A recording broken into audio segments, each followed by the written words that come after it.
Doctor Anshuman आपके पास आऊंगा, but उसी वीडियो का एक और हम पार्ट सुन लेते हैं, फिर आगे चलते हैं। लाखों लोगों की मौत एलोपैथी की दवा खाने से हुई है। जितने लोगों की मौत हॉस्पिटल न जाने के कारण से हुई है, ऑक्सीजन न मिलने के कारण से हुई है, उससे ज्यादा लोगों की मौत ऑक्सीजन के बावजूद हुई है, दवा एलोपैथी की दवा मिलने के बावजूद हुई है, स्टीराइड की वजह से हुई है। ये कोई ताली बजाने की बात नहीं है, वैसी बात बता रहा हूं। ये पीड़ा की बात है कि लोग समझ ही नहीं रहे करें क्या। इसलिए अभी लाखों लोगों की मौत का कारण एलोपैथी है। जी डॉक्टर अंशुमान, लाखों लोगों की मौत का कारण एलोपैथी है। तो अगर ये एलोपैथी है तो इतने जो अस्पताल बन रहे हैं, अस्पतालों की मांग की जा रही है, डॉक्टरों की शॉर्टेज की बात कर रहे हैं, दवाइयों की हम शॉर्टेज की बात कर रहे हैं, तो हम इसका प्रचार प्रसार क्यों कर रहे हैं? क्यों नहीं हम आयुर्वेद को ही आगे लेके आते? मैं फिर कह रहा हूं कि मैं आयुर्वेद से मेरा कोई वो नहीं है, लेकिन हम इनको हमेशा के लिए बायकॉट क्यों नहीं कर देते या क्यों नहीं कर सकते? जी रविंद्र जी, क्योंकि वीडियो आपने दिखाया है तो इसलिए उससे संबंधित इनका प्रेस रिलीज आया था पतंजलि योग पीठ के लोगों का, या तो रामदेव ने लिखा। हाँ, तो उसमें इन्होंने लिखा हुआ है कि it is necessary to mention that event was a private event and Swamiji was reading out a forwarded WhatsApp message received by him and various other members who were practicing in the event, participating in the event. तो WhatsApp message, अभी तो आपके video में मैंने देखा कोई message पढ़ नहीं रहा है, वो रामदेव अपनी भाषा बोल रहा है।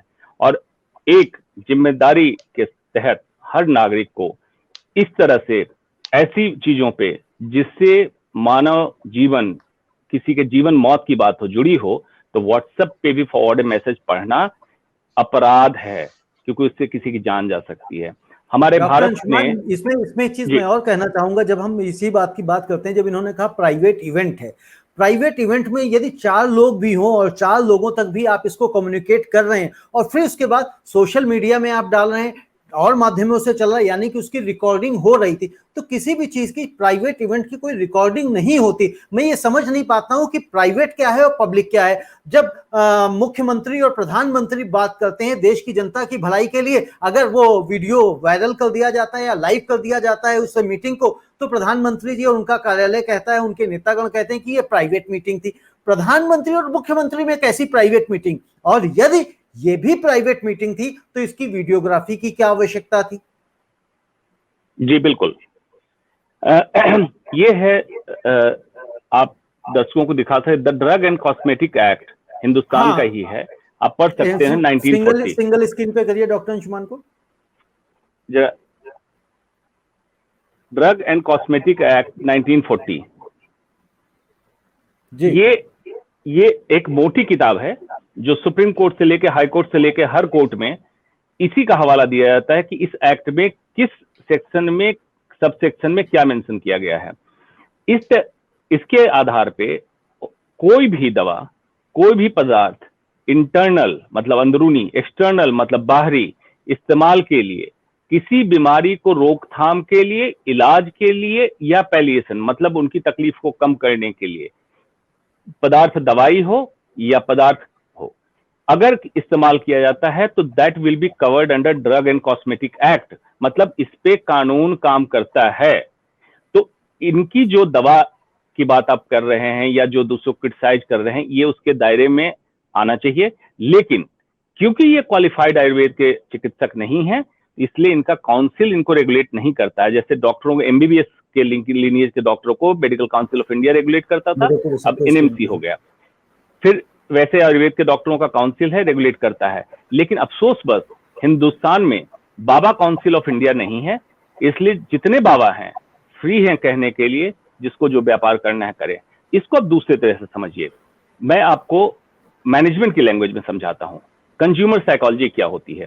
आज से लगभग 22-25 साल पहले आप याद कीजिए, रामदेव ने शुरू किया था नाखून रगड़ना और सबको सिखाता था नाखून रगड़ो तो बाल काले हो जाएंगे, आपके बाल झड़ गए हो तो नए आ जाएंगे और बाल घने हो जाएंगे। तो लोगों ने घिसना शुरू किया। तो ये कंज्यूमर साइकोलॉजी की पहली सीढ़ी होती है, फर्स्ट स्टेज होता है, जो कि कंज्यूमर को अपनी तरफ अट्रैक्ट करें। क्या अट्रैक्ट करता है कंज्यूमर को?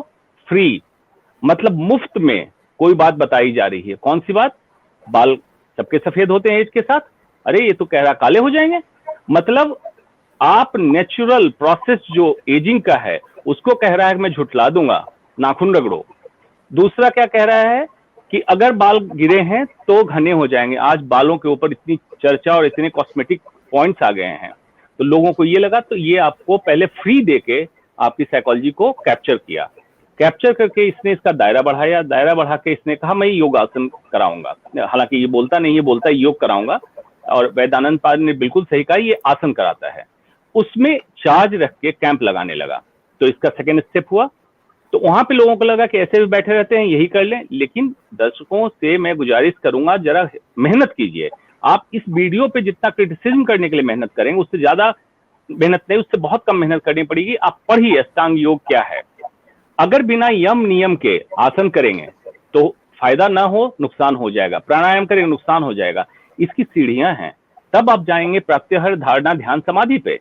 और ये होता है कंप्लीट, संपूर्ण योग की विधा होती है। अब जब बात आती है कि ऐसा करता क्यों है, कंज्यूमर साइकोलॉजी से पहले आपको इमोशनल करता है।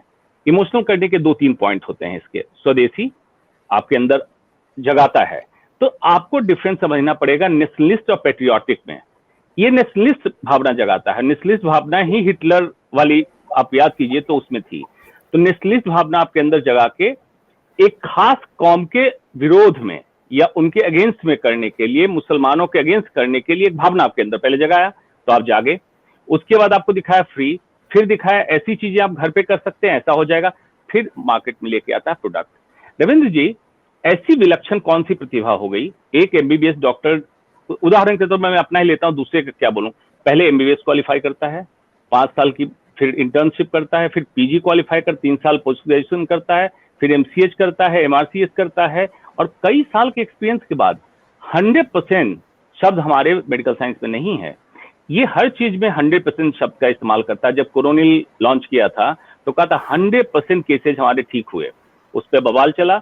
निम्स जो जयपुर में है उसने अपना बयान कहा कि हमारे यहाँ कोई ट्रायल नहीं हुआ है, इसकी दवा रोक दी गई, क्योंकि उसमें आयुर्वेद के डॉक्टर एकजुट होकर और ऑब्जेक्ट किया था इस पे। बाद में इसको इम्यूनिटी बूस्टर के नाम से लॉन्च कर दिया। वही दवा फिर से यही ड्रग एंड कॉस्मेटिक एक्ट के तहत कवर होनी चाहिए थी, जो नहीं हुई, मतलब छूट दी गई। तो पब्लिक क्या हुआ, उसका नतीजा भी सुनते जाइए, तभी दर्शकों को समझ में आएगा कि भयावहता कितनी है। कोरोनिल खरीद के लोगों ने खाना चालू किया, कोरोना हुआ, और वो सोचते रहे कि मैं तो कोरोनिल खा रहा हूं, मुझे तो कोरोना हो नहीं सकता है। उनकी हालत अति गंभीर हुई और दुर्भाग्यवश कई लोगों की जानें चली गई। तो अगर हम कहें कि इनडायरेक्टली अपना व्यापार तो करता ही करता है, साथ में मर्डर भी कर रहा है। एक मर्डर नहीं, मास मर्डर कर रहा है।